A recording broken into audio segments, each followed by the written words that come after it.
Hello everyone, very good evening to everyone. Am I audible, guys? Yes, sir. Yes, sir. Good Okay. evening. So, any doubt in the Good previous evening, lecture? sir. Very good evening to everyone. Right, तो अभी तक हम जो polity पढ़ रहे हैं बच्चों, आपने देखा होगा कि इवोल्यूशन की फॉर्म के अंदर पढ़ रहे हैं। अपन डिफरेंट डिफरेंट डायमेंशंस में कॉन्सेप्ट अंडरस्टैंडिंग करने की कोशिश कर रहे हैं, जिससे कि अपन को देखो, हमको सिर्फ पढ़ना या फिर कोर्स कंप्लीट करना इससे मकसद नहीं होना चाहिए। हमें मैक्सिमम बेनिफिट करना है, मैक्सिमाइजेशन ऑफ बेनिफिट करना है हमें, है ना, कि ज्यादा से ज्यादा बेनिफिट है और ज्यादा से ज्यादा क्वेश्चन सॉल्व कर पाए। ठीक है, अभी जब जैसे मैंने आपको बताया, हर दिन मैं क्लास में बोल रहा हूँ, 25th को एग्जाम होगा आपका, 40 क्वेश्चंस का टेस्ट होगा। ठीक है, तो 40 क्वेश्चन के टेस्ट में आपको पता चलेगा कि भाई पढ़ना थोड़ा अलग चीज है और पेपर अटेम्प्ट करना बहुत अलग चीज है, और पेपर अटेम्प्ट करने के साथ टाइम लिमिट के अंदर पेपर अटेम्प्ट करना वो बहुत अलग चीज है। राइट, तो हम उसी तरह का कुछ माहौल बनाने की कोशिश करेंगे जैसे यूपीएससी के अंदर होता है। ठीक है, और एक टाइम लिमिटेड फ्रेम के अंदर आपको इसको पेपर को सॉल्व करना पड़ेगा। राइट, तो this is going to very important. 25th को आपको पता चलेगा कि किस तरह से चीजें अपन समझते हैं, कुछ जैसे समझना और क्वेश्चन को सॉल्व करना प्रैक्टिकली। और इसीलिए हमने है ना इस तरह के बहुत सारे वीकली टेस्ट रखे हैं। ठीक है, जिससे कि आपकी गलतियां आप बिल्कुल रिफाइंड वे के अंदर प्रीलिम्स एग्जामिनेशन में पहुंची। मुझे ऐसा भरोसा नहीं है आप पे कि आप लोग 5,000 के आसपास क्वेश्चन कर जाएंगे। ठीक है, और फिर उसके बाद जाएंगे, तो इसलिए हम अपने हाथों से, ठीक है, आपको इस क्वेश्चंस करवाएंगे और ये बताएंगे कि भाई कहाँ कहाँ पर आप गलती कर सकते हो, कहाँ कहाँ पे सुधार कर सकते हैं। 25th इज द डेट, इस डेट को सभी याद रखें। राइट, चलिए तो हम ये समझ रहे हैं कि हमने ब्रिटिश ईस्ट इंडिया कंपनी के बारे में डिफरेंट डायमेंशंस में हमने समझा कि भाई एडमिनिस्ट्रेटिव डायमेंशन जो होता है ब्रिटिश ईस्ट इंडिया का कंपनी का कैसा था। और हमने यहाँ पर ये समझा था कि शेयर होल्डर्स हैं, शेयर होल्डर्स के ऊपर डायरेक्टर्स हैं, और डायरेक्टर्स के ऊपर कोर्ट ऑफ डायरेक्टर्स हैं। Court of directors are elected by the shareholders only. Right, और एक court out of directors are 24 in the number. और ब्रिटिशर्स ने इनके ऊपर क्या करना शुरू कर दिया था, इनके ऊपर अब कमान चलाना शुरू कर दिया था। राइट, और ब्रिटिशर्स ने कहा था कि कोर्ट ऑफ डायरेक्टर्स जो होंगे वो 24 से 28 कर दिए जाएंगे, 18 कर दिए जाएंगे। ये हमने आपको बताया था 1853 का चार्टर एक्ट, जो मैंने कल आपको पढ़ाया था, मतलब सुबह आपको पढ़ाया था। 1853 चार्टर एक्ट में बोला कि 24 से 18 कर दिए जाएंगे। और दूसरा डायमेंशन इसमें ऐसा बोला गया कि ये जो 18 लोग होंगे, 18 जो पर्सन होंगे, उनमें से भी 6 जो होंगे that will be appointed by the crown, वो अपॉइंट किए जाएंगे क्राउन के। मतलब कि इसके अंदर जो है, आपने क्या कर दिया इसके अंदर, घुसपैठ स्टार्ट कर दी ब्रिटिशर्स ने कोर्ट ऑफ डायरेक्टर्स के अंदर। राइट, अब ब्रिटिशर धीरे धीरे करके इनको मारना चाहते थे कि भाई पहले 12 कर देंगे, फिर 6 कर देंगे, फिर 7 कर देंगे। इतना मौका मिला ही नहीं इनको। अभी बताएंगे क्यों आगे इतना मौका मिला नहीं, क्यों नहीं मिला, ये आपको इसके अंदर बताते हैं। राइट, कोर्ट ऑफ डायरेक्टर्स 24 से 18 हो गए थे, ये अपन ने इसके अंदर समझा था। और दूसरा जो अपन डायमेंशन समझ रहे हैं कि दूसरा ये है कि भाई जो गवर्नर जनरल और उसकी एग्जीक्यूटिव काउंसिल है, उसके बारे में हम इसके अंदर बात कर रहे थे। तो गवर्नर जनरल की एग्जीक्यूटिव काउंसिल जो थी, उसके अंदर तो हम जानते हैं कि कोई गवर्नर जनरल के साथ साथ 4 मेंबर्स विल बी देयर। ठीक है, और एक नया मेंबर जो अपन ने ऐड करा था, आपने देखा था नया मेंबर जो ऐड करा 1833 के चार्टर एक्ट के अंदर, दैट इज लॉर्ड मैकाले। ठीक है, अब मकौले जो थे, लॉर्ड मकौले, वो उसको अपन ने ऐड कर, उनको अपन ने ऐड करा। तो उनका यही था कि भाई लेजिस्लेशन के पर्पस के लिए आप रखे गए, लॉ मेंबर है, इसलिए लेजिस्लेशन एग्जीक्यूटिव डायमेंशंस के अंदर आपको नहीं इंटरफेयर करना है, नहीं तो वही चीज हो जाएगा जो कि क्या हुआ था, रेगुलेटिंग एक्ट में हुआ था, कि एक तरह से टाई अप वाली सिचुएशन, मतलब एक तरफ से इनडिसिसिवनेस का सिचुएशन आ जाएगा इसके अंदर। राइट, चलिए स्टार्ट करने से पहले अभिषेक से कुछ पूछ लेना। Abhishek, you want to ask something? Sir, जो डबल गवर्नमेंट वाला सिस्टम था बिट्स इंडिया एक्ट में, उसमें बोर्ड ऑफ कंट्रोल को सर जैसे पॉलिटिकल अफेयर्स के साथ साथ एक पॉइंट था इसमें कि रेवेन्यूज का भी काम दिया गया। तो सर मतलब कमर्शियल वाला तो वो कोर्ट ऑफ डायरेक्टर्स देख रहे थे ना। रेवेन्यू मतलब रेवेन्यू जनरेट करने का, मतलब रेवेन्यू कलेक्ट करने का। जो पहले वो दीवानी राइट्स और ये सब थे अच्छा ना, अच्छा, वो ठीक है खत्म ठीक है कर ठीक दिया, है सर। वो वाला है। ठीक है ठीक है ठीक। Abhishek, Divya, yes please Divya. Sir, जो ये चार्टर एक्ट 1833 था, उसमें ये जो एक इसका पॉइंट था, legalise the British colonisation of India and territorial possession of company were allowed to remain under its government. हाँ तो इसका मतलब मुझे मीनिंग नहीं समझ आया, आप मुझे देखो, अभी तक ब्रिटिशर्स ने ऐसे नहीं कहा था। देखिए, ब्रिटिशर्स जब किसी को कॉलोनी मानी, कॉलोनी कॉलोनी का मतलब क्या होता है ये अपन बता देते हैं तो आपको समझ में आ जाएगा। जैसे मान लीजिए एक ब्रिटिश एम्पायर है, ठीक है, तो इसने अभी तक अपने ट्रेडर्स भेजे थे, है ना दिव्या, ट्रेडर्स भेजे थे किसके अंदर, इंडिया के अंदर, कि इंडिया के अंदर ट्रेडर्स तुम जाओ और ट्रेड करो। उन्होंने इंडिया के अंदर ट्रेडर्स किया और वो मस्ती से ट्रेड कर रहे थे, और ज्यादा ही मस्ती कर ली उन्होंने कुछ, और ट्रेड के साथ साथ वो और भी काम करने लग गए। राइट, इन्होंने बहुत सारी टेरिटरीज को कैप्चर भी करा इन ट्रेडर्स ने। ठीक है, यहाँ पर आकर अपना दूसरे फॉरेन ट्रेडर्स से भी लड़े, यहाँ के डोमेस्टिक डायमेंशंस में भी लड़े, नवाबों को भी हराया, फोर्टिफिकेशन भी कराया, ये सब काम इन्होंने इसके अंदर करा। और इन्होंने बहुत सारी अच्छी खासी प्रॉपर्टी जो है ना अपनी इकट्ठी कर ली, कि ये सारी प्रॉपर्टी हमारी। है ना, ट्रेडर्स की। अब ब्रिटिशर्स ने, अब ये सब ट्रेडर्स का है अभी तक, है ना, east India company, British east India company. अब ब्रिटिशर्स धीरे धीरे क्या कहेगा कि भाई ये ट्रेडर्स, तुमने जो प्रॉपर्टी वहां कमाई ना, ये हमारी है, ठीक है। ब्रिटिशर्स मतलब ब्रिटेन की पार्लियामेंट ऐसे कहेगी कि हमारा पोजीशन, और इसके अंदर तुम अभी इसके ऊपर रहो आराम से, आराम से यहाँ पर रहो आराम से, पर ये हमारा, यही ध्यान रखना, गवर्नमेंट के अंडर में तुम यहाँ पर रह रहे हो, तुम्हारे territorial positions under its government. Its government मतलब British India, right, Britishers, Britishers, British parliament, right. दूसरी चीज ये है कि पहली बार इन्होंने इस तरह से बोला कि इंडिया जो है ना हमारी कॉलोनी है। कॉलोनी का मतलब क्या होता है? कॉलोनी का मतलब यह है कि इंडिया के अंदर जो भी एरिया हमारा है वो किसका है? वो ब्रिटिश पार्लियामेंट का है, ब्रिटिश पार्लियामेंट का है, ब्रिटिश पार्लियामेंट की कॉलोनी। कॉलोनी का मतलब क्या होता है कि एक कंट्री है, जैसे मान लीजिए ब्रिटिश जो इंडिया जो थी ब्रिटिश की कॉलोनी थी, मतलब कि इंडिया के ऊपर जो भी रूल्स एंड रेगुलेशन चलेंगे वो ब्रिटिशर्स के चलेंगे, जो भी एक्ट्स रूल्स रेगुलेशंस बनेंगे वो ब्रिटिशर्स के बनेंगे। तो जब ये चीज कहा जाता है 1833 के अंदर ये कहा गया कि भाई हमारी कॉलोनी है, तो इससे ये क्या क्या डायमेंशन हुआ? इसके अंदर ये हुआ कि सारा जो अधिकार होगा उसके ऊपर, कॉलोनी के ऊपर, वो किसका होगा? जो कि कॉलोनियल पावर है। कॉलोनियल पावर क्या है? ब्रिटेन है, तो ब्रिटेन का सारा अधिकार इसके ऊपर होगा। इस तरह की बात की। तो जब ये ऐसे बोला जाता है 1833 चार्टर एक्ट के अंदर कि इस एक्ट के अंदर रेगुलेशंस को हटाकर एक्ट बोला गया अब चीजों, क्यों? क्योंकि अब जो एक्ट बन रहे हैं वो ब्रिटिश पार्लियामेंटेरियंस पार्लियामेंट के अंदर बन रहे हैं, और ब्रिटिश पार्लियामेंट यहाँ पर एक्ट क्या कर रही है? यहाँ पर एक्ट बना रही है, क्योंकि ये भी जो टेरिटरी है ये ब्रिटिशर्स की है, ब्रिटिशर्स की एक तरह से कॉलोनी है। कॉलोनियल मास्टर्स जो होते हैं उनकी एक कॉलोनी होती है। इसका मतलब क्या है? सारे रूल्स एंड रेगुलेशन यही एस्टेब्लिश करेंगे। Divya, okay sir. ठीक है, ये समझ में आ गया? क्लियर है पूरा का पूरा सेंटेंस, या हाँ वापस जी सर। हाँ बताओ? जी। ओके, तो I hope this is clear to everyone. तो हम 1853 का चार्टर एक्ट पढ़ चुके थे, और 1853 के चार्टर एक्ट के अंदर हम पढ़ रहे थे, तो हमने ये समझा था कि 24 से 18 कर दिया, और 18 के अंदर कोर्ट ऑफ डायरेक्टर्स थे, उसके अंदर भी 18 में से 6 तो इन्होंने अपने घुसा दिए क्राउन ने, है ना। तो एक तरह से सेंधबाजी कर दी इन्होंने कोर्ट ऑफ डायरेक्टर्स के। जो कोर्ट ऑफ डायरेक्टर्स, सोच के देखो पहले कितने पावरफुल थे, मतलब उनका सिक्का चलता था भारत के अंदर पूरा, ठीक है। जो कुछ करना सकते वो कर सकते थे। और दूसरी बात, वो कुछ करने भी नहीं दे रहे ब्रिटिशर्स को। ब्रिटिशर्स ने कहा था ओपन कंपटीशन लाएंगे, तो इन्होंने मना कर दिया था। समझ आ रहा है? वही कोर्ट ऑफ डायरेक्टर्स की अब ऐसी हालत कर दी 20 साल के अंदर अंदर, ज्यादा समय नहीं हुआ, कि 24 से 18 नंबर कर दिया, और 18 में से भी 6 अपने डाल दिए, राइट। इसके साथ साथ आप देखेंगे एग्जीक्यूटिव काउंसिल, गवर्नर जनरल के एग्जीक्यूटिव काउंसिल, उसके अंदर 4 एग्जीक्यूटिव मेंबर्स, 4 थे, ठीक है। इसके अंदर एक लॉ मेंबर भी था, ठीक है, इसलिए 4 हो गए थे। पर लॉ मेंबर जो है दैट इज रेस्ट्रिक्टेड वन, ये आपको बताया था। इसी तरह से लेजिस्लेटिव काउंसिल भी बनाई गई, और ये पहली बार ऐसा है पार्लियामेंट्री सिस्टम जैसा सिस्टम यहाँ पर देखने को मिला, जैसे हमारा आज पार्लियामेंट्री सिस्टम है वहां पर देखने को मिला। इसके मेंबर्स भी मैंने आपको बताया इतने मेंबर्स के अंदर हुआ करते हैं, ठीक है। It marks beginning of parliamentary system in India, it introduce for the first time. तो कभी ऐसा आ जाए कि बिगिनिंग ऑफ पार्लियामेंट्री सिस्टम कहां से हुआ? तो अभी तक तो भैया एग्जीक्यूटिव काउंसिल हम देख रहे थे, अभी तक एग्जीक्यूटिव काउंसिल, गवर्नर जनरल की एग्जीक्यूटिव काउंसिल, गवर्नर जनरल की एग्जीक्यूटिव काउंसिल, तो एग्जीक्यूटिव काउंसिल ही देख रहे थे। पहली बार हमने देखा गवर्नर जनरल की लेजिस्लेटिव काउंसिल, मतलब पार्लियामेंट जैसा सिस्टम हो गया जिसमें एग्जीक्यूटिव भी होते हैं, लेजिस्लेचर्स भी होते हैं। मैंने पहले दिन आपको पढ़ाया था एग्जीक्यूटिव्स और लेजिस्लेचर। समझ में आ रहा है? It introduces for the first time the local representation in the Indian legislative council. इसके बारे में मैंने आपको यहाँ पर बता दिया था, राइट। अब यहाँ पर देखिए ओपन कंपटीशन एग्जाम जो है वो इसने कहा कि कंडक्ट कराएंगे, मेरिट के बेसिस पे होगा, ऐसा नहीं होगा कि भाई तुम लोग अपॉइंट कर दें। यहाँ पर हम लोग कहते हैं कि it maintain that the governor of Bengal should be different from the governor general who was to head the administration of whole of India. ये इसके अंदर बोला गया, पर इसके अंदर ये इंप्लीमेंट होते होते बोला गया, इसके अंदर ये भी कहा था कि इसको इंप्लीमेंट करेंगे, इंप्लीमेंट होते होते 1912 तक जाकर फिर जाकर ये इंप्लीमेंट होगा। तब तक governor of Bengal is equal to governor general of India, right. समझ में आ रहा है? पर इस एक्ट के अंदर बोल दिया गया था, और उसका इंप्लीमेंटेशन जो होगा बहुत बाद में होगा, 1912 के अंदर जाकर होगा। इसमें अलग गवर्नर का एक, बंगाल का एक गवर्नर होगा, और गवर्नर जनरल ऑफ इंडिया और वायसराय जो होंगे वो अलग होंगे। सर एक टर्म आपने यूज कर लिया वायसराय, ये कहां से है ये अभी देखते हैं, आज के लेक्चर के अंदर समझेंगे व्हाट इज वायसराय, राइट।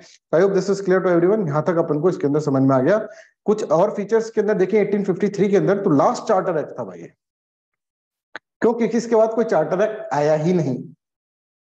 और इसके अंदर मैंने तुमको स्टार्टिंग में बताया था, इस चार्टर एक्ट में ये नहीं बोला गया था कि 20 साल बाद हम दूसरा चार्टर लेकर आएंगे, कुछ नहीं बोला गया था इस चीज के ऊपर।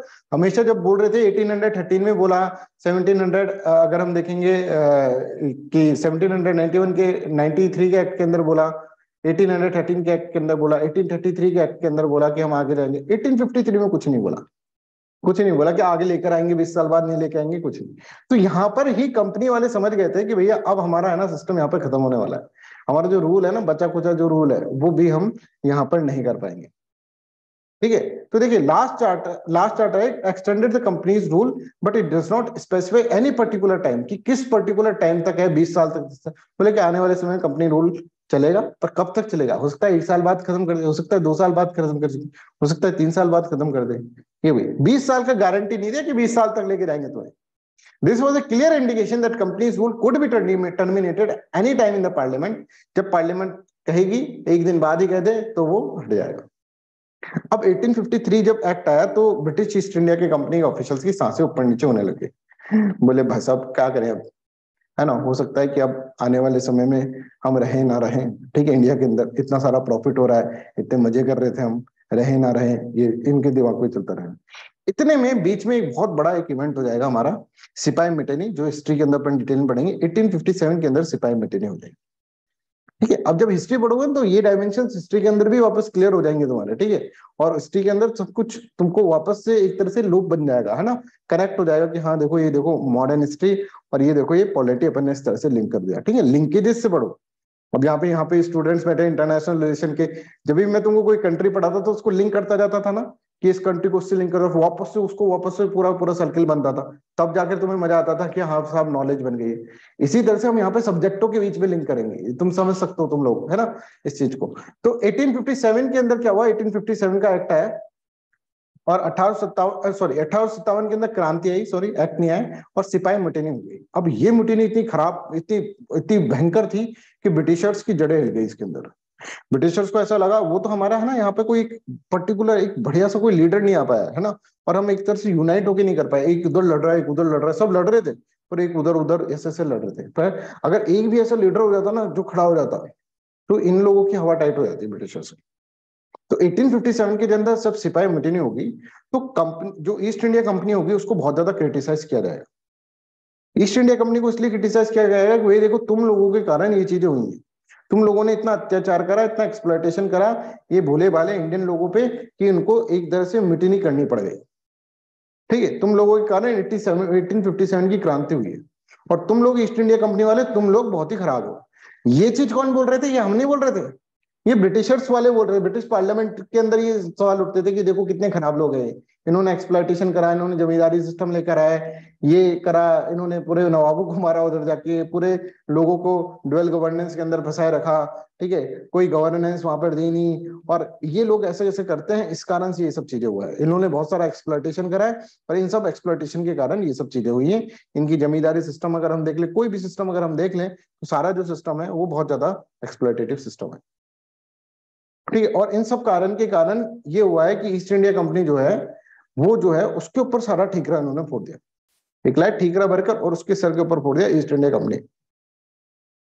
और वहां के लोग जो थे, ब्रिटिश के जो लोग हैं, ब्रिटिश सिटीजन, वो भी ये बोल रहे हैं, ब्रिटिश सिटीजन जो है वहां पे ब्रिटेन के अंदर, ये बोल रहे हैं कि भाई कैसे लोग हैं, है ना, ईस्ट इंडिया कंपनी ने करा सब कुछ, ईस्ट इंडिया कंपनी ने करा, ये सब चीजें इस तरह से इसके अंदर होने, राइट।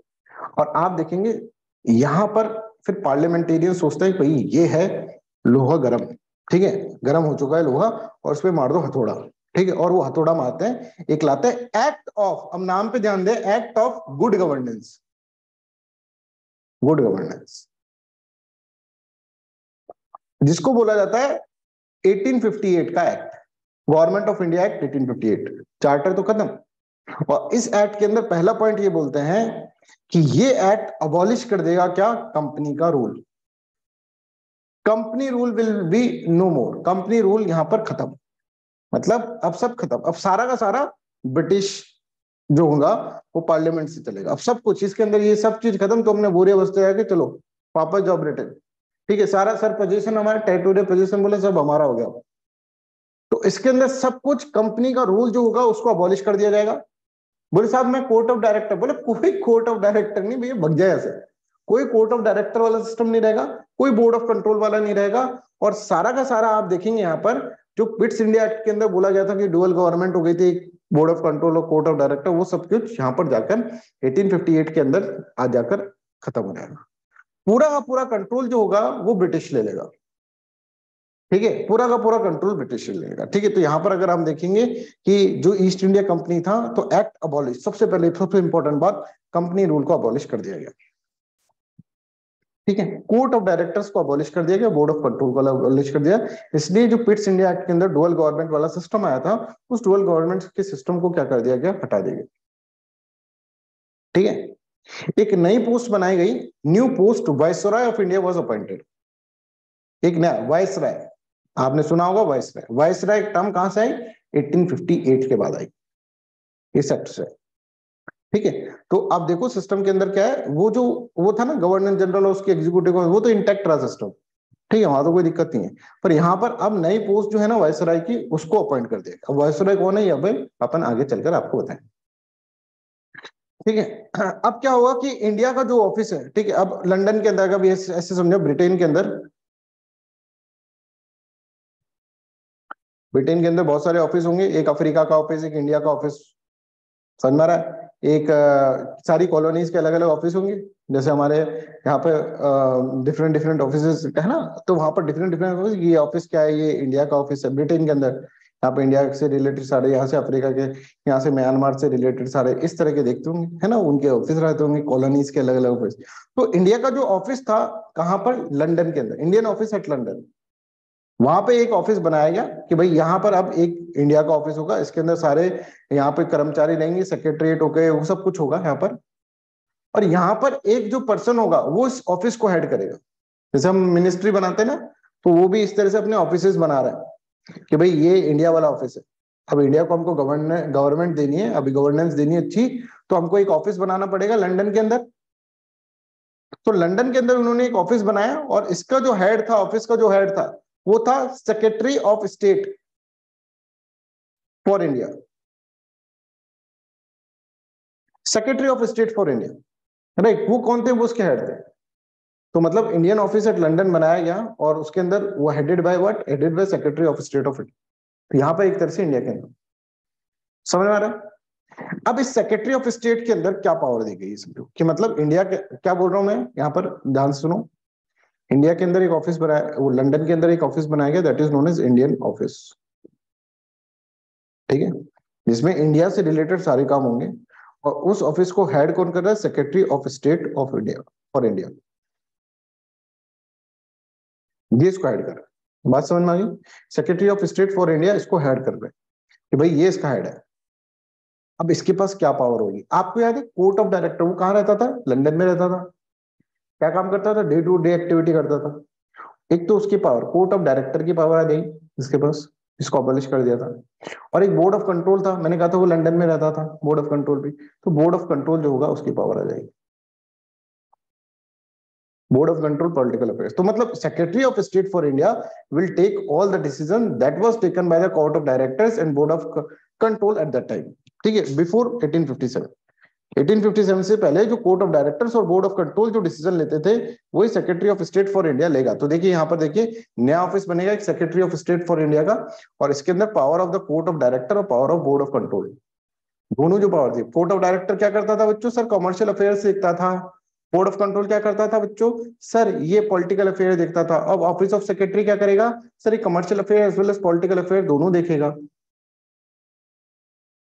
ठीक है, कैसे देखेगा, ये तो सर लंदन में बैठा है, यहाँ पे इंडिया के अंदर एक 15 मेंबर की काउंसिल रहेगी ऑफ इंडिया। ठीक है, 15 मेंबर्स की काउंसिल रहेगी इसके पास, वो ये सारा काम क्या करेंगे, देखेंगे। समझ में आ रहा है। तो I hope this is clear to everyone. तो अब हायरार्की कैसे बनेगी, सबसे ऊपर ब्रिटिश का क्राउन, सबसे ऊपर ब्रिटिश का क्राउन, मतलब जो क्राउन है, जो कि महारानी है, उसका जो होगा सबसे ऊपर ओहदा होगा। ठीक है, उसके बाद पार्लियामेंट आती है, ब्रिटिश की पार्लियामेंट। उसके बाद पार्लियामेंट के अंदर काउंसिल ऑफ मिनिस्टर होंगे। काउंसिल ऑफ मिनिस्टर में से एक मिनिस्टर जो है वो सेक्रेटरी ऑफ स्टेट है। ठीक है, और उसके नीचे वायसराय और गवर्नर जनरल है। वायसराय और गवर्नर जनरल कहाँ रहते हैं, भारत के अंदर रहते हैं। ये सारा का सारा सिस्टम जो है that is in the what, that is in the London.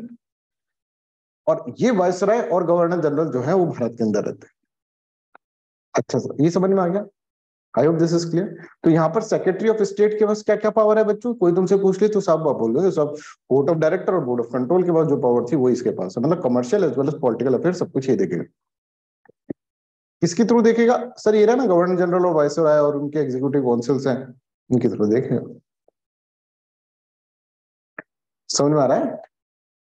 अब जो गवर्नर जनरल था, अब देखना तुमको थोड़ा सा इसके अंदर देखना, गवर्नर जनरल जो इंडिया के अंदर है वो क्या है, एक तरह से इसका एजेंट है ना। अब दो पोस्ट है अपने पास, एक तो साहब गवर्नर जनरल ऑफ इंडिया है और एक वाइसरॉय है। दो पोस्ट है, अगेन आई एम सेइंग दो पोस्ट है, दो पोस्ट बोल रहा हूं मैं, दो पोस्ट है। गवर्नर जनरल ऑफ इंडिया वही वाला, ठीक है ना। तो वो जो होगा that will be the agent of, ये इसका एजेंट है, मतलब सेक्रेटरी ऑफ स्टेट कुछ भी कहेगा तो उसका एजेंट ये है कि उसके उससे रिलेटेड जो सारा काम होगा वो इसके अंदर ये करेगा। वाइसरॉय जो होगा, वाइसरॉय वो जो होगा ना, वो ब्रिटिश क्राउन की तरफ क्या करेगा, ब्रिटिश क्राउन का रिप्रेजेंटेटिव है, कि वाइसरॉय का मतलब क्या है, ब्रिटिश क्राउन का रिप्रेजेंटेटिव हूं मैं। तो यहाँ पे पूछा जाए कि भाई क्राउन का रिप्रेजेंटेटिव कौन है, वाइसरॉय अपना हाथ उठाएगा। आप पूछा अच्छा ये बताओ सेक्रेटरी ऑफ स्टेट का एजेंट कौन है, मतलब उसका एजेंट होने का मतलब उसका सारा काम जो करेगा वो यही करेगा। फिर भी देखो ऐसे बोला कि जैसे मान लीजिए यहाँ पे इस कमरे में आदमी बैठे, चार आदमी बैठे, ठीक है, रामलाल, श्यामलाल, सोहनलाल और मोहनलाल। बिल्कुल ध्यान सुनना, रामलाल, श्यामलाल, मोहनलाल और सोहनलाल, ठीक है। अब इससे पूछा गया कि बताओ कि ब्रिटिशर्स का जो सेक्रेटरी ऑफ स्टेट है उसका एजेंट कौन है, तो श्यामलाल ने हाथ उठाया, श्यामलाल ने कहा मैं हूं, ठीक है। अच्छा है ना, तो agent of secretary of state मतलब श्यामलाल का अपन को पता चल गया, Shyamlal governor general of India है, ये अपन को पता चल गया। अच्छा फिर हमने बोला कि बताओ representative of British crown in India क्या है, फिर श्यामलाल ने हाथ उठाया। इसका मतलब क्या है, श्यामलाल वाइसराय भी है। समझ में आ रहा है? तो श्यामलाल ही गवर्नर जनरल भी है और श्यामलाल ही वाइसराय भी है। बात समझो, गवर्नर जनरल जो था वही वाइसराय था, कहने का मतलब ये पोस्ट अलग थी, पर्सन सेम था। सर ऐसा कैसे हो सकता है, सब पोस्ट अलग पर्सन सेम, ये समझ में नहीं आया। यहाँ पर देखो, गवर्नर जनरल इंडिया के अंदर जब भी सेक्रेटरी ऑफ स्टेट किससे बात करता था, सेक्रेटरी ऑफ स्टेट के एजेंट के ओहदे से रहता था, तो वो आदमी गवर्नर जनरल ऑफ इंडिया होता था। और जब भी वो रिप्रेजेंटेटिव ऑफ ब्रिटिश क्राउन होता था तो उसको वायसराय के नाम से बुलाया जाता। वायसराय एक ऐसा नहीं था कि बहुत ऑफिशियल नाम था, वायसराय एक तरह से आम भाषा के अंदर बोलना वाला नाम था। Viceroy was nothing official in this one, viceroy कोई ऑफिशियल नहीं था कि वायसराय, वायसराय एक आम आदमी आम भाषा के अंदर बोलने वाला। दोनों एक ही थे, गवर्नर जनरल इन इंडिया भी एक ही है और वायसराय भी एक ही। Viceroy representative of British crown in India है, governor general that is agent of secretary of state in India. Sir कैसे हो सकता है, आप पहले ना एक सीरियल आया करता था देखो, शक्तिमान, ठीक है, उसमें गंगाधर और शक्तिमान दोनों एक ही हुआ करते।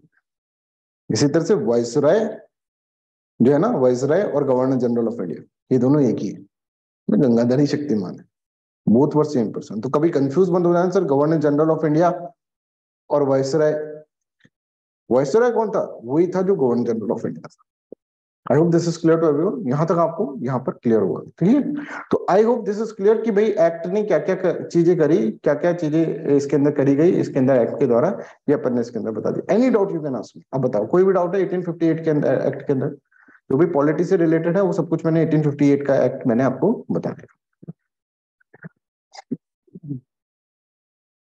हाँ मतलब जब वो क्या है, रिप्रेजेंटेटिव ऑफ व्हाट, वो रिप्रेजेंटेटिव ऑफ क्राउन है तो उसको गवर्नर जनरल बोला जा रहा है, ठीक है। हाँ गवर्नर जनरल ऑफ इंडिया ही तो, दिस एक्ट नहीं, no, governor general of India तो गवर्नर जनरल ऑफ इंडिया ही रहा, वही वही जो सिस्टम है, ठीक है, वही सिस्टम रहा गवर्नर जनरल ऑफ इंडिया का, उसके अंदर सारी पावर्स और ये सब चीजें।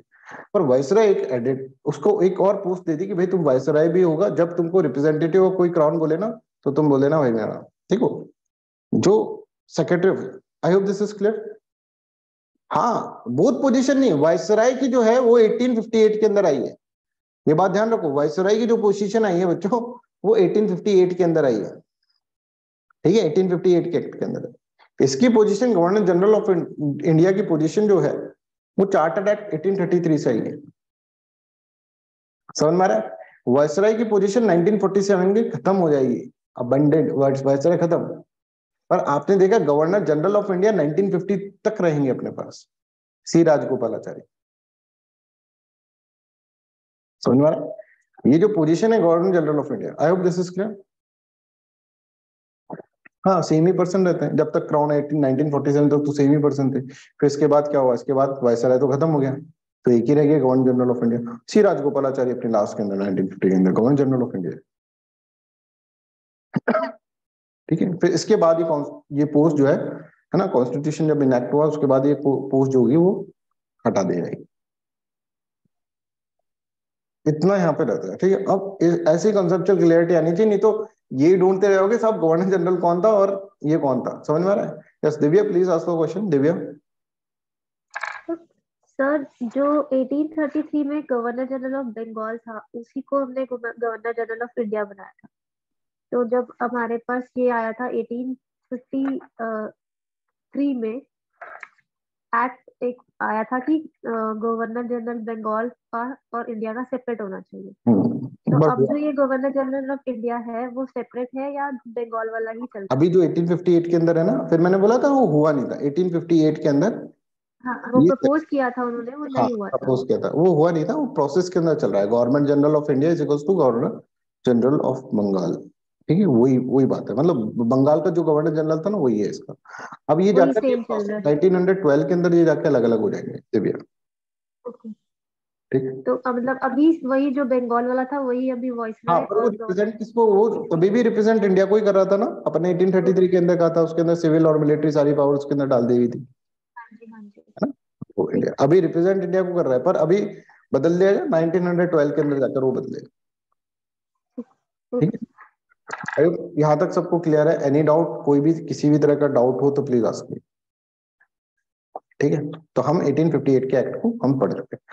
अब ये देखो हम कैसे पढ़ गए। हम सर रेगुलेटिंग एक्ट 1773 को पढ़े थे। ठीक है, उसके अंदर आपको अब सारी चीजें क्लियर होगी कि सर देखो वो तीन थे, उनको तीन को हटा के तीन, दो की पावर कम करके एक की पावर बढ़ाई और गवर्नर जनरल ऑफ बंगाल अपन को बन गया। ठीक है, 17 से। और सर उसके अंदर गवर्नर जनरल ऑफ बंगाल की एक एग्जीक्यूटिव काउंसिल, अब देखो सब रटा हुआ है तुम्हें, है ना। एग्जीक्यूटिव काउंसिल है, ठीक है, एग्जीक्यूटिव समझा हुआ है, मतलब रटा हुआ नहीं एग्जीक्यूटिव। उसमें 4 मेंबर थे, तो ये गवर्नर जनरल बहुत परेशान रहता था, इसको बुखार चढ़ गई, इसने सोचा मेरी तो कोई सुन ही नहीं रहा। फिर इसके लिए पिट्स इंडिया एक्ट आया, पिट्स इंडिया एक्ट के अंदर 4 की जगह 3 कर दिया, कास्टिंग वोट की पावर दे दी इसको। समझ मारा? इसी के साथ पिट्स इंडिया एक्ट के अंदर एक और कमाल कर दिया इन्होंने, बोर्ड ऑफ डायरेक्टर्स और सॉरी बोर्ड ऑफ कंट्रोल और कोर्ट ऑफ डायरेक्टर्स ये बना दिया, और कोर्ट ऑफ डायरेक्टर्स की पावर इसके अंदर कम कर दी। और आप देखेंगे सारे के सारे एक्ट आपको मुंह जबानी याद है। अब 1813 को याद करते, दो दो फोटो हमको याद आ गई। एक एडम स्मिथ की आ गई साहब, एडम स्मिथ जो कि लिबरलिज्म के प्रणेता बन रहे थे, और एक आ गई दूसरे यहाँ पर खड़े हुए नेपोलियन बोनापार्ट घोड़े पे, वो फोटो याद आ गई। तो उसका बेसिक स्ट्रक्चर हमको याद है, तो उससे 1813 का एक्ट आ गया, फिर 1833 का आ गया, फिर 1858 का आ गया। ये सब चीजें आपको याद हो गया। अब बिलीव मी और नॉट कि आप एक दो बार और पढ़ो उसको, और सारी की सारी चीजें आपको बिल्कुल क्रिस्टल क्लियर इसके अंदर हो जाएगी। ठीक है चलो, अब next is important, that is Indian council act 1861। Indian council act 1861 को भी थोड़ा अपन को समझना होगा कि किस तरह से चीजें चेंज होगी। अब भारत को, मतलब भारत के अंदर क्रांति हो चुकी है, और भारत के अंदर जब क्रांति हो गई तो ब्रिटिशर्स अपना अच्छा फेस लेकर आ रहे हैं। ब्रिटिशर्स कह रहे हैं कि देखो एक्ट ऑफ गुड गवर्नेंस की अब हम देंगे, देखना गुड गवर्नेंस तुमको। अभी तक तो क्या था, ये ईस्ट इंडिया कंपनी वाले, ये सारे के सारे ईस्ट इंडिया कंपनी वाले जो थे, ये लोग यहाँ पर थे, ये लालची लोग, इन्होंने तुम्हारा एक्सप्लॉइटेशन करा। अब हम आ चुके हैं ना, अब हम तुमको एक्ट ऑफ गुड गवर्नेंस देंगे। और उन्होंने अपने प्रोविजंस बताया कि ये प्रोविजंस हम आपको इस तरह से एक्ट ऑफ गुड गवर्नेंस के अंदर हम कर रहे हैं, अब सब कुछ सेट कर रहे हैं, सब कुछ अब ब्रिटिश पार्लियामेंट से होगा। पर हमको उस वक्त हमको लगा होगा कि भाई हाँ ठीक है, अच्छी बात तो चल रही है, पर हम ये देखेंगे एक राक्षस को हटाएगा और दूसरा बड़ा वाला राक्षस बैठ के हमारे ऊपर बैठ जाएगा, और वो और ज्यादा एक्सप्लॉइटेशन हमें करेगा। ठीक है, किसी को कोई डाउट है? Any doubt? Anyone has? ठीक है, सभी बच्चे है ना अपना म्यूट रखे, है ना, म्यूट ऑफ मत करें, जब पूछना हो डाउट तभी म्यूट ऑफ करें। ठीक है, तो I hope this is clear. यहाँ तक सबको इसके अंदर क्लियर है, एक्ट ऑफ गुड गवर्नेंस यहाँ तक क्लियर है। ठीक है, अब क्या होगा, अब नेक्स्ट एक्ट आएगा, that is Indian council act. Indian council act 1961। Indian council act 1961 क्या कहता है, ये हम इसके अंदर पढ़ते हैं। इंडियन काउंसिल एक्ट 1861, हाँ 1961 पे क्या पढ़ दिया, 1861। तो 1861 क्या बोलता है ये अपन इसके अंदर समझेंगे। इसके लिए पहले अपन को बैकग्राउंड इसके अंदर समझना पड़ेगा। बैकग्राउंड ये है सर, 1857 की क्रांति हो चुकी है, और ब्रिटिशर सोच रहे हैं कि ऐसी क्रांति वापस हो जाएगी ना तो हम, हमारे दिन जो होंगे ना नंबर्ड रह जाएंगे, हम लोग क्या हो जाएंगे, हम लोग यहाँ से फिर हमको बोरिया बस्ता समेट कर जाना पड़ेगा। तो 1857 की क्रांति जो है वो हो चुकी है। 1857 की क्रांति होने के बाद अब ब्रिटिशर्स ये सोच रहे हैं कि ज्यादा से ज्यादा हम इंडियंस को एडमिनिस्ट्रेशन के अंदर डालें, ठीक है, ज्यादा से ज्यादा इंडियंस एडमिनिस्ट्रेशन में होंगे तो फिर चीजें सही रहेंगी अपनी, और फिर इनको दिखेगा भी कि हाँ देखो ये ब्रिटिशर्स ऐसे नहीं है कि खुद ही खुद कर रहे हैं, हमको भी ये इन्वॉल्व कर रहे हैं। तो लोगों के अंदर गुस्सा जो होगा, कब एक जनरल परसेप्शन ऐसा बनना चाहिए कि ब्रिटिशर्स इंडियंस को भी ले रहे हैं। अब चाहे से हम जिसको ले वो लॉयल ही हो, हमारा हमारा पालतू कुत्ता के ले लें हम, ठीक है ना, लॉयल लोगों को ले लेंगे हम सारे को, और सबको ऐसा लगेगा देखो ब्रिटिशर्स कितने अच्छे हैं, हम लोगों को भी मौका दे रहे हैं गवर्नेंस के अंदर। और ऐसा ही हुआ बच्चों। इस एक्ट के अंदर हम देखेंगे 1861 के एक्ट के अंदर एक पॉइंट को ध्यान रखा गया कि aftermath of the mutiny of 1857 there was a general perception in England that it is very difficult to secure the government of India without the cooperation of Indians in the administration. कि साहब नहीं हुआ ना ऐसा तो ये वापस विद्रोह कर देंगे। दूसरा, इनको ऐसा लगा कि जो हमने 1833 के चार्टर एक्ट, देखो ये था, आप देखो वापस से, governor of Madras, governor of Bombay और गवर्नर जनरल ऑफ इंडिया। अच्छा ये बताओ, इनकी एग्जीक्यूटिव पावर सारी छीन ली गई थी गवर्नर जनरल ऑफ इंडिया की द्वारा, ये भी इसके अंदर डाल दी गई थी, इसकी और इसके काउंसिल के अंदर। इनकी लेजिस्लेटिव पावर भी छीन ली गई थी, यस सर, लेजिस्लेटिव पावर भी छीन ली। लॉ भी कौन बना रहा है? मद्रास के लिए लॉ कौन बना रहा है? बंगाल में बैठा हुआ आदमी, और उसके एग्जीक्यूटिव काउंसिल, लेजिस्लेटिव काउंसिल भी आ गई अब तो, वो भी लॉ बना रही है, ठीक है। अच्छा, बॉम्बे के अंदर कौन बना रहा है? गवर्नर, बंगाल में बैठा हुआ आदमी। तो यहां पर आप देखेंगे मद्रास और बॉम्बे के अंदर ब्रिटिशर्स गवर्नेंस प्रोवाइड कर ही नहीं पा रहे थे। क्यों? क्योंकि यहाँ पे टू मच सेंट्रलाइजेशन हो गया था बच्चों। टू मच सेंट्रलाइजेशन मतलब कि मद्रास की जो लोकल प्रॉब्लम है वो बंगाल में बैठे आदमी को नहीं पता होगी, बॉम्बे की जो लोकल प्रॉब्लम है वो मद्रास बंगाल में बैठे हुए आदमी को नहीं पता चलेगी। तो यहाँ पे कानून कौन बनाता है? ये बनाता है, ठीक है। एग्जीक्यूशन कौन कर रहा है? ये कर रहा है। सब कुछ ही तो यही कर रहा है, वहां पे बैठा हुआ एक आदमी। तो टू मच सेंट्रलाइजेशन हो गया था, और ये करा क्यों गया था? जिससे कि इनको कंट्रोल करके रख सके, तीन तीन को कंट्रोल करने की जगह एक को कंट्रोल। अब तो ये सिस्टम ही नहीं रहा, ठीक है। तो अब जबरदस्ती इसके अंदर हमने इनकी पावर ले रखी, इनकी पावर वापस हमको लौटा देनी चाहिए। तो ये पावर वापस से लौटा देनी चाहिए होगी, और लौटा देंगे हम वापस से। तो ये जो होंगे इनकी जो लेजिस्लेटिव पावर है इनको वापस मिल जाएंगे यहाँ के गवर्नर को, ठीक है।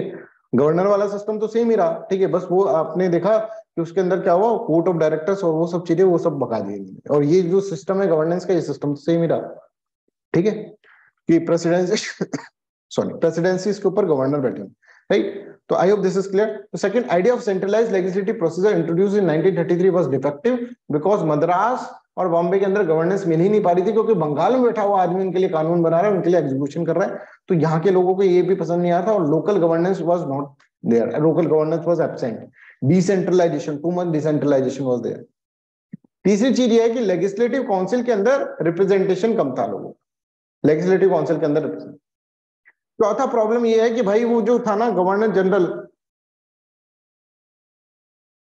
ठीक है, गवर्नर जनरल ऑफ इंडिया, वो बोल रहा है कि भैया तुम मेरे को मार ही दो। क्या? बोले बहुत काम है मेरे पास, तुम बस मेरे को प्रोसेस इतना सारा काम मेरे ऊपर लाद के इतना काम दे दो, मेरे को कोई दे दो और आदमी दे दो जो मेरा काम बांट सके, हर कुछ मेरे पे। पहले तो इसके बाद बॉम्बे का भी काम, मद्रास का भी काम, सब काम मेरे पास ही, मेरा ही ठेका लग रखा है, मतलब मैं ही सैलरी ले रहा हूँ क्या, ठीक है, इस तरह। तो आप देखेंगे कहने का मतलब ये ओवर बर्डन होगा गवर्नर जनरल इन काउंसिल, ठीक है। गवर्नर जनरल इन काउंसिल मतलब गवर्नर जनरल जो इंडिया का है, right. Governor general in council was failing its legislative functions and was not able to work satisfactory due to cumbersome procedure leading to delay in the enactment. बहुत ज्यादा cumbersome process के अंदर था। Sir मेरा लोगों का रिप्रेजेंटेशन तो बिल्कुल ही नहीं कि भाई हमारा महाराज वहां पे बैठा है तो हमारी बात उठाएगा लेजिस्लेटिव काउंसिल के अंदर, ऐसे तो बिल्कुल नहीं था। There was growing demand कि representative element should be introduced in the legislative council, legislative council के अंदर representative elements डाला जाए। ये सब क्या है? ये सब डिमांड उठ रही है, ये सब बैकग्राउंड चल रहा है। इंडियंस का रिप्रेजेंटेशन ज्यादा से ज्यादा इसके अंदर होने का मांगता है। प्लस ये ऐसे भी कहना है कि भाई जो और भी चीजें जैसे सेंट्रलाइज लेजिस्लेटिव प्रोसीजर्स जो है बॉम्बे और मद्रास के अंदर, ये बड़े डिफेक्टिव होते जा रहे हैं बिकॉज टू मच सेंट्रलाइजेशन, उसके अंदर लोकल गवर्नेंस नाम की कोई चीजें यहाँ पर दिख ही नहीं रही है। समझ में आ रहा है? तो आप यहाँ पर देखेंगे ये सारे के सारे जो होगा इसका एक बैकग्राउंड बनेगा, और उस बैकग्राउंड से फिर हम provision of Indian council act यहाँ पर पढ़ेंगे, what are the different different provisions of Indian council act 1861। यहाँ से इस बैकग्राउंड से अपन इसके अंदर समझेंगे। Any doubt in this one please ask. और प्लीज लेट मत आए क्लास के अंदर। अभी जो बच्चा आया लेट क्लास पे उसको बोल रहे हैं, नाम नहीं ले रहे हैं तो बोल रहे हैं लेट ना आए क्लास के अंदर। क्लास होती है स्टार्ट 8 बजे, तुम आते हो 8:45 बजे। क्या मतलब है उसका? फिर या तो फिर पूरी क्लास मतलब रिकॉर्डेड वीडियो देख लेना, ठीक है? पर लेट मत आए प्लीज क्लास के अंदर। क्लास में लेट आते हैं तो तुम्हारा नुकसान है। चले जाओ अभी क्लास में लेट आए तो, राइट? जिसको भी बोल रहे समझ गया होगा, right? Provision of Indian council act 1861 अपन एक एक करके इसके अंदर पढ़ लेते हैं, ये सब चीजें इसके अंदर। सबसे पहले क्या हुआ कि आप यहाँ पे देखिए, गवर्नर जनरल की एक्सपेंशन हुआ काउंसिल का, ठीक है? उसकी जो एग्जीक्यूटिव काउंसिल के अंदर कितने मेंबर थे सर? 4 मेंबर थे। एक लॉ मेंबर और आ गया, एक और मेंबर डाल दिया, 5th मेंबर फाइनेंस मेंबर। कितने मेंबर हो गए? 5 मेंबर, ठीक है? पहले सर लॉ मेंबर हो गया, फाइनेंस मेंबर हो गया, है ना? लॉ मिनिस्टर, फाइनेंस मिनिस्टर, ऐसी कुछ फीलिंग से आ रही है। चलो देखते हैं अभी तुम्हारी फीलिंग क्या है, अभी देखते हैं। दूसरा, लेजिस्लेटिव काउंसिल के अंदर एक नॉन ऑफिशियल मेंबर डाल दिया गया। अब नॉन ऑफिशियल मेंबर क्या होता है? देखो उस वक्त काउंसिल के अंदर है ना, कुछ ऑफिशियल मेंबर्स, इलेक्शन तो होते नहीं थे, है ना? कुछ ऑफिशियल मेंबर हुआ करते थे जिसको अपॉइंट करता था कौन? Governor general of India. इनकी काउंसिल के अंदर, लेजिस्लेटिव काउंसिल के अंदर ऑफिशियल मेंबर्स हुआ करते थे जिसको अपॉइंट कौन करता था? Governor general. ऑफिशियल मेंबर्स का मतलब क्या है? ये कोई ऑफिशियल पोस्ट पे भी होंगे, ऑफिशियल पोस्ट पे भी होंगे, प्लस गवर्नर जनरल की काउंसिल के अंदर भी, लेजिस्लेटिव काउंसिल के अंदर भी काम करते हैं, है ना? इलेक्टेड नहीं, अपॉइंटेड है by governor general of India. अच्छा, एक होता था non official member. Non official member क्या होता था कि भाई ज्यादा से ज्यादा रिप्रेजेंटेशन कर रहा था इंडिया का, ठीक है? तो नॉन ऑफिशियल मेंबर एक तरह से क्या होते थे? वो लोग जैसे जमींदार है, ठीक है? जैसे हम बात करें जमींदार है, जैसे हम बात करें कि लैंडलॉर्ड्स, बड़े बड़े लैंडलॉर्ड्स हो गए, ठीक है? जैसे हो गए राजा महाराजा, प्रिंसली स्टेट वाले राजा महाराजा हो गए। ये जो लोग थे ना, ये कोई ऑफिसर तो थे नहीं, इनकी गवर्नर जनरल ऑफ इंडिया के अंदर ऑफिसर तो मतलब कोई भी गवर्नमेंट के ऑफिसर तो थे नहीं। इन लोगों को अपॉइंट करते थे गवर्नर जनरल ऑफ इंडिया, तो उसको बोला जाता था non official members. I hope this is clear to everyone. इनको नॉन ऑफिशियल मेंबर्स बोल रहे हैं, मतलब लेजिस्लेटिव काउंसिल के अंदर नॉन ऑफिशियल मेंबर्स की भी एंट्री स्टार्ट हुई 1861 के अंदर। 1861 से पहले जो ऑफिशियल मेंबर्स थे वही थे, जैसे सुप्रीम कोर्ट का जज, ठीक है? वो एक तरह से ऑफिशियल मेंबर है, बताया था ना तुमको उस तरह। तो वही थे। अब नॉन ऑफिशियल मेंबर्स भी डाले जिससे कि ज्यादा से ज्यादा रिप्रेजेंटेशन बढ़े। अच्छा, ये नॉन ऑफिशियल मेंबर्स कोई इलेक्शन करके नहीं आ रहा है, इलेक्शन लड़ रहे हैं और इलेक्शन लड़के भी है, ऐसे नहीं आ रहे। ये कौन कर रहा है appoint? Governor general of India appoint कर रहा है। अब ये तो अपॉइंट किसको करेगा? जो चापलूस होगा, जो पूरा का पूरा क्या करे? गवर्नर जनरल ऑफ इंडिया जो कहे वही काम करे। ऐसे राजा महाराजा, ऐसे जो होंगे लैंडलॉर्ड्स, ठीक है, ऐसे जमींदार, इन सबको रखेंगे। तो कहने का मतलब इन्होंने रिप्रेजेंटेशन बढ़ाया तो सही लेजिस्लेटिव काउंसिल के अंदर, पर लेजिस्लेटिव काउंसिल के अंदर नॉन ऑफिशियल मेंबर्स जो है वो डाले गए, और नॉन ऑफिशियल मेंबर किसी काम के नहीं थे। ऐसे नहीं थी वो भारत का बहुत तगड़े स्वतंत्र सेनानी डाल दिए और वो जाकर ब्रिटिशर्स की बैंड बजा रहे हैं वहां पर जाकर, ऐसा नहीं था कि फिरोज शाह मेहता और सुरेंद्र नाथ बनर्जी टाइप के लोग जो डिबेट के लिए जाने जाते थे वो जाकर बैठे नहीं। 1861 के टाइम पे हुआ, आगे जाके 1892 में तो आ ही जाएंगी चीजें, ठीक है? I hope this is clear to everyone. Legislative council के अंदर नॉन ऑफिशियल मेंबर्स और 5th, और यहाँ पे एग्जीक्यूटिव काउंसिल के अंदर 5th मेंबर चल रहा जाएगा, फाइनेंस मेंबर, ठीक है? तो अब देखो पहले कितने थे? 4 थे। 4 के बाद एक और ऐड हो जाएगा, 5वां ऐड हो जाएगा, ठीक है? तो अब इसके अंदर है ना, ये एक तो 5 चीजें हो गई। इसके बाद ऐसा कहा गया कि भाई देखो ये फाइनेंस मिनिस्टर हमारे पास है ही, ठीक है, लॉ मिनिस्टर है ही, एक हम क्या करते हैं होम मिनिस्टर भी बना देते हैं, इसको होम मिनिस्टर बना देते हैं, ठीक है? एक को रेवेन्यू मिनिस्टर, एक को हम बना देंगे मिलिट्री जो है डिफेंस मिनिस्टर, और एक को रेवेन्यू मिनिस्टर, रेवेन्यू कलेक्शन करने का बहुत काम होता है। तो इस तरह से पोर्टफोलियो बांट दिए इन सबको हमने, पोर्टफोलियो बढ़ा। और पोर्टफोलियो सिस्टम जो आज का टाइम जो है, आज की जो पहले पोर्टफोलियो नहीं बांटे थे, गवर्नर जनरल और उसके एग्जीक्यूटिव काउंसिल बस वो देखते थे, सब जनरल वर्क देखते थे। कोई ऐसा नहीं था कि भाई तू होम वाला अफेयर्स तू देखेगा, कि डिफेंस वाला तू देखेगा, लॉ वाला तू देखेगा, फाइनेंस वाला, ऐसा नहीं था साहब। समझ में आ रहा है? रेवेन्यू वाला तू देखेगा। पहले तो थे कि भाई बना दिए बस ये चारों सब मिलके बांट के काम देख लें। अब यहाँ पे पोर्टफोलियो डिस्ट्रीब्यूशन, तो सबसे पहले पोर्टफोलियो, जैसे आज हम देखते हैं ना, अमित शाह हमारे होम मिनिस्टर है, निर्मला सीतारमण जो है वो हमारी finance minister and so on, ऐसे हम देखते हैं ना। वैसे पहले 1861 के अंदर ही वैसा चेंज आया, ये 1861 से आया था portfolio distribution system. I hope this is clear, इतना सबको क्लियर है? Any doubt? अभी तक कोई डाउट आया तो प्लीज बताएं, है ना। वापस अपन रिपीट कर देंगे इसको, बट अभी भी कोई डाउट है तो यू कैन आस्क, ठीक है। तो हम इस तरह से इसके अंदर देखेंगे। फिर इसके बाद कि तो अब I hope this is clear, to act empower the governor general to delegate special task, delegate ये सब गवर्नर जनरल के ऊपर है ना, governor general to individual member of the executive council. This was first beginning of portfolio system in India, तो पहली beginning of portfolio system 1861 के अंदर आई। याद हो जाएगा ये, ऐसे मत समझना कि सर इतना सारा कैसे याद करेंगे। जब तुम सोचो 1833 में आएगी कि नहीं आएगी, 1813 में आएगी कि नहीं आएगी, ये सब ऐसे करके याद आ जाएगा। 1858 में नहीं आएगा पोर्टफोलियो सिस्टम, तब जाकर यार, तब तक तो 4 ही मेंबर थे, फिर 5 मेंबर हुआ, फाइनेंस वाला है तो फाइनेंस वाला आया, मैंने कहा फाइनेंस वाला आ गया, लॉ वाला आ गया, तो अब डेमेज चलेगा। तो इस तरह से याद कर हो जाएगा, तो नॉट वरी अबाउट। तो अब देखिए 5 members, home, military, law, revenue as well as finance, ये 5 मेंबर्स जो होंगे ये पोर्टफोलियो के अंदर आ जाएंगे, ठीक है। ये सब अलग अलग तरह से, इस तरह से मिनिस्टर्स होंगे। आई होप दिस इज क्लियर। तो कुछ स्थिति इस तरह की हो जाएगी, देख लो आपको। देखो फाइनेंस मिनिस्टर मतलब जो सब कुछ देख रहा है ना, अलग अलग फाइनेंस का पूरा देख रहा है। रेवेन्यू वाले का एक ही काम है पहले, क्योंकि रेवेन्यू कलेक्शन बहुत ज्यादा इंपॉर्टेंट होता था ना, तो रेवेन्यू कलेक्शन का कि कहाँ से रेवेन्यू आए, ज्यादा से ज्यादा रेवेन्यू आए। फाइनेंस मिनिस्टर के बहुत सारे काम है कि भाई बजट के अंदर कहाँ से आएगा पैसा, कहाँ जाएगा पैसा, ये सब चीजें देखे, ठीक है। किस तरह का फाइनेंशियल लॉज बनाए, वो सब चीजें देखेगा। रेवेन्यू वाले का एक ही काम कि भाई रेवेन्यू, क्योंकि वहां पे रेवेन्यू कलेक्शन के ऊपर ही फोकस किया जाता था, तो रेवेन्यू कलेक्शन के अंदर एक अलग से मिनिस्ट्री बना दी। जैसे हमारा होता है ना कोई, जैसे प्रधानमंत्री मोदी आए तो उन्होंने बोला कि भाई अभी जो स्किल डेवलपमेंट एक अलग से मिनिस्ट्री बननी चाहिए, एजुकेशन मिनिस्ट्री भी थी और उसके अलावा स्किल डेवलपमेंट मिनिस्ट्री भी अपन ने बना दिया अलग से। तो वैसे उन लोगों ने कहा कि भाई फाइनेंस मिनिस्टर के अलावा एक रेवेन्यू मिनिस्टर और होगा, रेवेन्यू मिनिस्ट्री और होगी। वो पोर्टफोलियो इसलिए डिस्ट्रीब्यूट करा बिकॉज यहाँ पर ज्यादा से ज्यादा मैक्सिमाइजेशन और रेवेन्यू करने का मकसद था, कि इसका काम सिर्फ यही है। ऐसा नहीं कि 70 काम है फाइनेंस मिनिस्टर के पास, एक काम और रेवेन्यू वाला इंपॉर्टेंट काम है, तो उसके अंदर क्या कर दिया, एक अलग से अपन ने पोर्टफोलियो बना दिया। Rabia, is this clear? ठीक है। अब सोच के देखो, अगर तुम इस डायमेंशन से सब कुछ पढ़ लोगे तो यहीं से तो क्वेश्चन आता है यूपीएससी के अंदर, जो तुम कर नहीं पाते हो।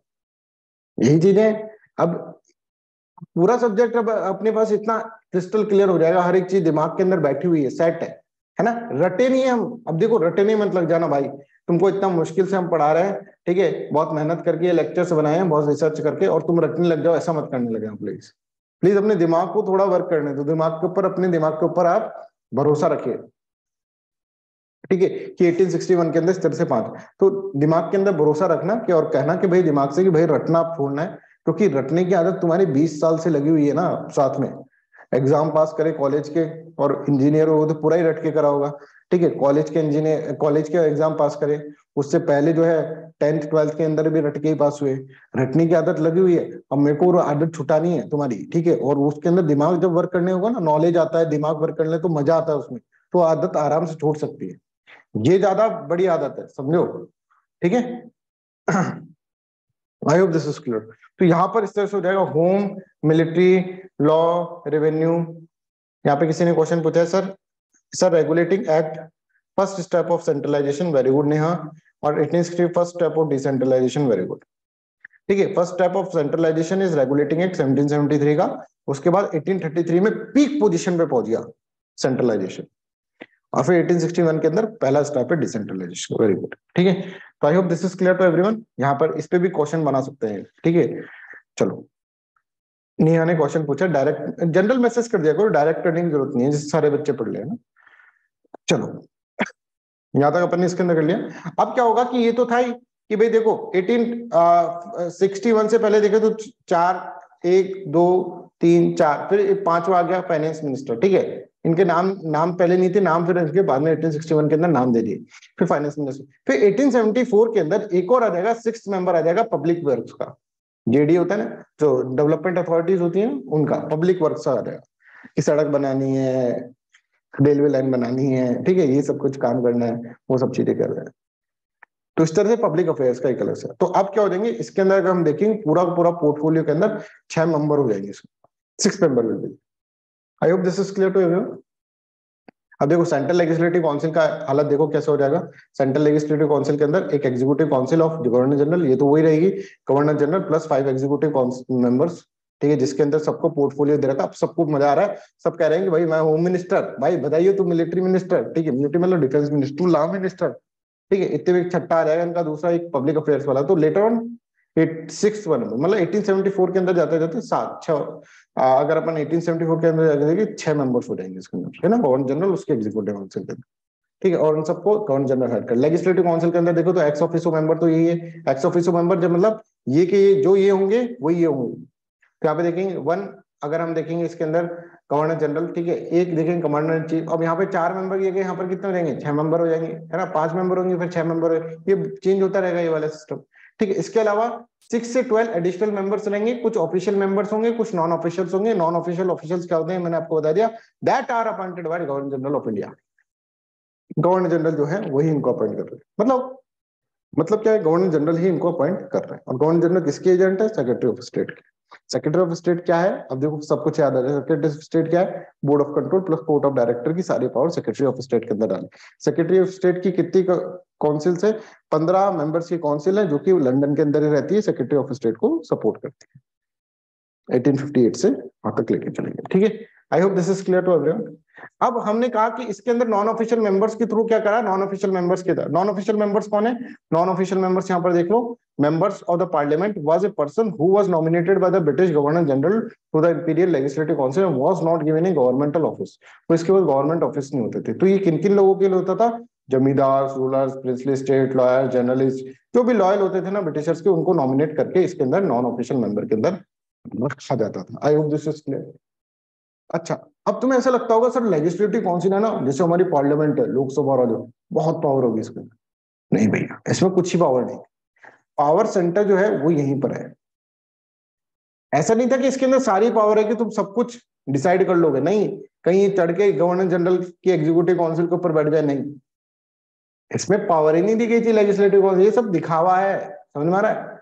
इसके अंदर अगर हम देखें टोटल अगर कुछ पावर है तो कोई पावर नहीं। इवन आप देखेंगे 1861 के एक्ट के अंदर इनके पास बजट का भी डिस्कशन का पावर नहीं है, बजट का डिस्कस भी नहीं कर सकते ये लोग लेजिस्लेटिव काउंसिल वाले, ठीक है, बजट को डिस्कस भी नहीं कर सकते हैं, डिस्कस भी नहीं कर सकते, इतनी भी पावर नहीं है इनके पास। बाद में आ जाएगी 1892 पर।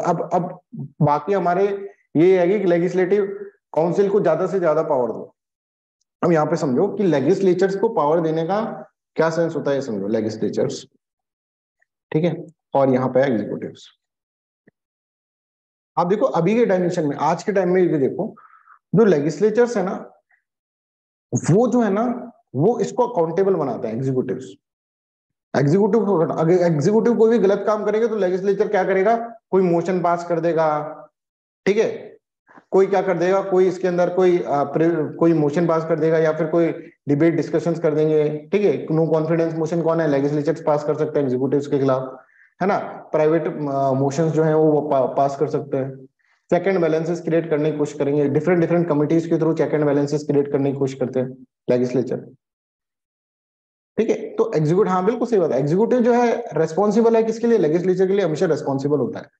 तो अगर जितना ज्यादा लेजिस्लेचर पावरफुल रहेगा ना, लेजिस्लेचर पावरफुल रहेगा, उतना ज्यादा एग्जीक्यूटिव को दिक्कत होगी।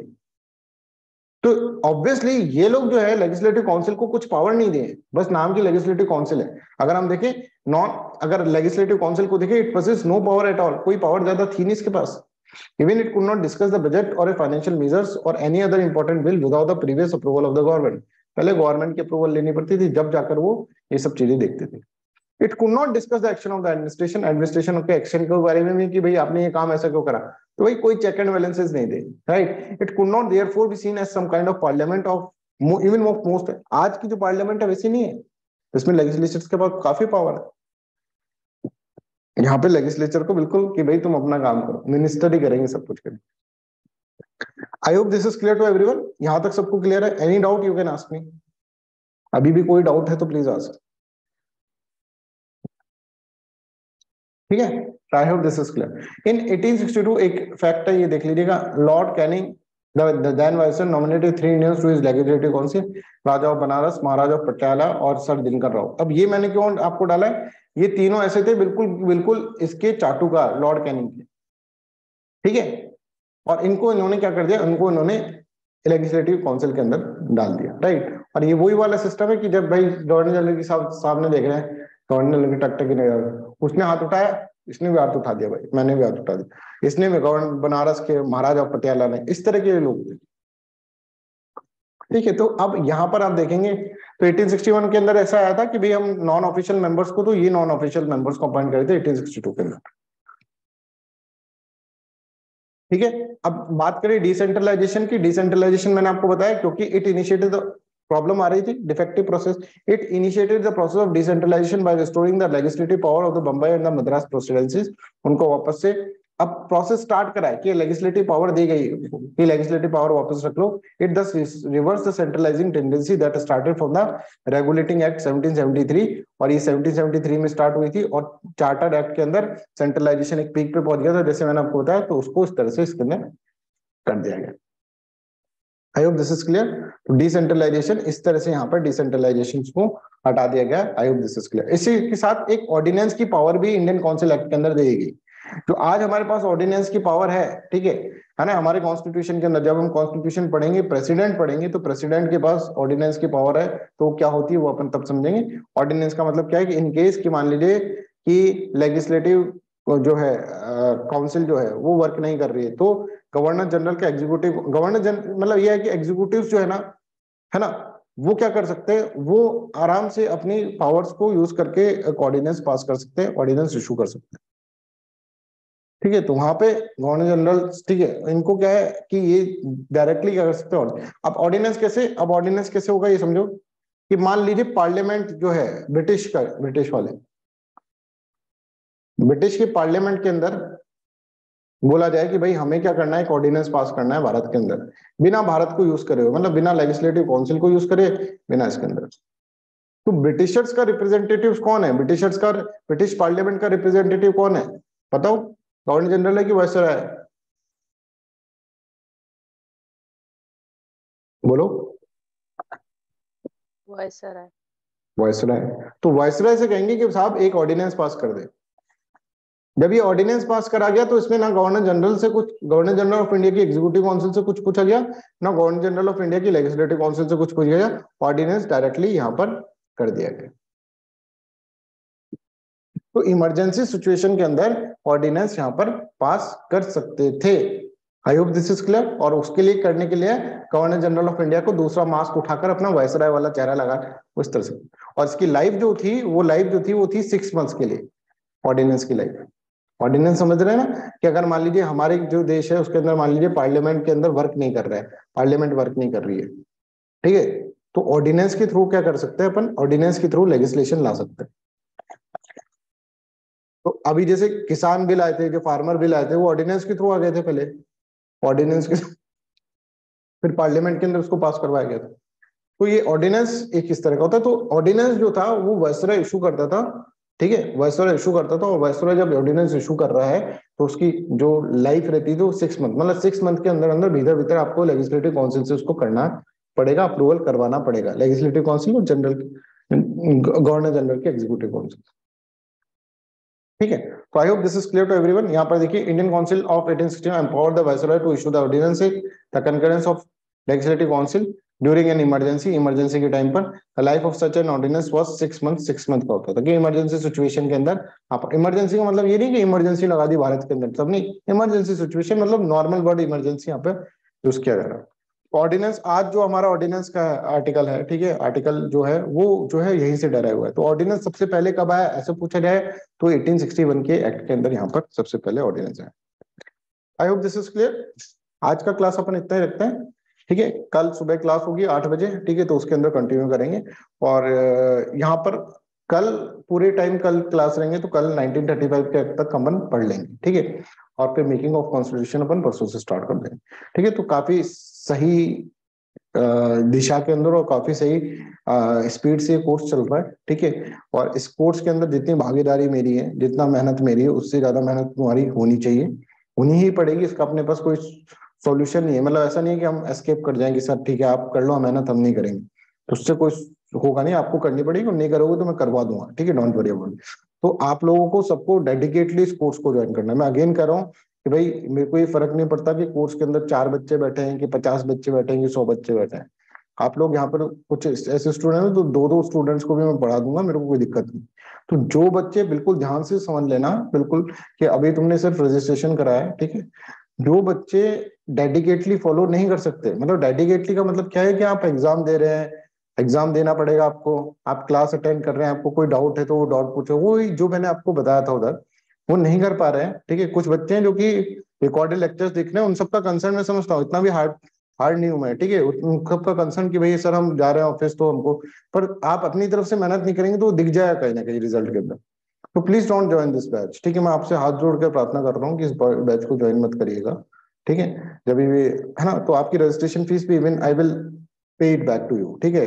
वो 500 रुपए अगर आपको खटक रहे हो तो वो भी हम आपको पे कर दें, पर आपको यहाँ पे रहनी होगी तो मेहनत करनी पड़ेगी, बहुत मेहनत करनी पड़ेगी, क्योंकि मैं मेरे को पता है कि मैं कितनी मेहनत कर रहा हूँ। अब मेरे को मेहनत करो और तुम नहीं करोगे मेहनत, तो देखो खराब तो लगेगा ना कि आप लोग मेहनत कर नहीं रहे, मैं अकेला मेहनत कर रहा हूँ, तो खराब लगेगा, ठीक है। इसलिए मैं नहीं चाहता कि मुझे मेरा ईगो हर्ट हो, मैं नहीं चाहता मुझे खराब लगे। तो आप लोग क्या करें, आप लोग मेहनत करें, पूरी मेहनत करेंगे। कोई कई बच्चे बहुत डेडिकेटली पढ़ रहे हैं, ठीक है, बहुत डेडिकेटली पढ़ रहे हैं। वो उन बच्चों के बारे में मैं जानता हूँ, पुराने बच्चे हैं मेरे, ठीक है, इंटरनेशनल रिलेशंस के और एथिक्स के, मतलब पुराने मतलब ऐसे पुराने नहीं, कल के जो पिछले महीने जो कोर्स स्टार्ट हुए थे उनके, तो बहुत डेडिकेटली पढ़ रहे हैं, ठीक है। और उनमें डेडिकेशन आ गया है वो, अरे पर हो सकता है आप लोगों के अंदर भी वो डेडिकेशन जिसमें नहीं है, उसके लिए बोल रहे हैं। तो बहुत ही कैजुअल ले रहा है कि अभी तो भैया 15 नवंबर ही आया है, तो भाई ऐसा ना करें प्लीज, ठीक है। चलिए सर, रिगार्डिंग करंट अफेयर्स कोई और कुछ नहीं, कुछ मत देखो। प्रीलिम्स के करंट अफेयर्स बहुत डिटेल के अंदर हो रहे हैं, यूट्यूब पे जो है वो current affairs, that is fine, ठीक है। नहीं, ब्रिटिश पार्लियामेंटेरियन नहीं, सेक्रेटरी ऑफ स्टेट जो था वो ब्रिटिश पार्लियामेंटेरियन पार्लियामेंट्री हुआ होता था, राइट, समझ में आ रहा है? तो नहीं, यहाँ पर जो आप ये समझ लो करंट अफेयर्स से रिलेटेड भी, कि करंट अफेयर्स में जो वो होता था ना, वो जो करंट अफेयर्स के अंदर जो 1.5 ईयर के करंट अफेयर्स चल रहे हैं, that is the best one, ठीक है, वो बेस्ट है। अपन वापस से अपना टाइम वेस्ट नहीं करेंगे कि वही चीज मैं तुमको वापस इस बैच में पढ़ाऊँ, वही करंट अफेयर्स रहेंगे, राइट। और उसके ऊपर हम टेस्ट के अंदर, जैसे अभी जो ये होगा कि 40 क्वेश्चन का टेस्ट होगा, उसके अंदर से 1 से 10 लेक्चर जो होंगे करंट अफेयर्स के, वो आप देख लेना यूट्यूब पर, ठीक है। उनके 1 से 10 लेक्चर्स के अंदर जो करंट अफेयर्स के अंदर जो टॉपिक्स है, उसके 5 क्वेश्चंस भी इसके अंदर आएंगे, मतलब 35 question from the polity and 5 question from the current affairs, 1 to 10 lecture is the syllabus, ठीक है। So I hope this is clear to everyone. That's all for today's class. Thank you so much. Bye bye.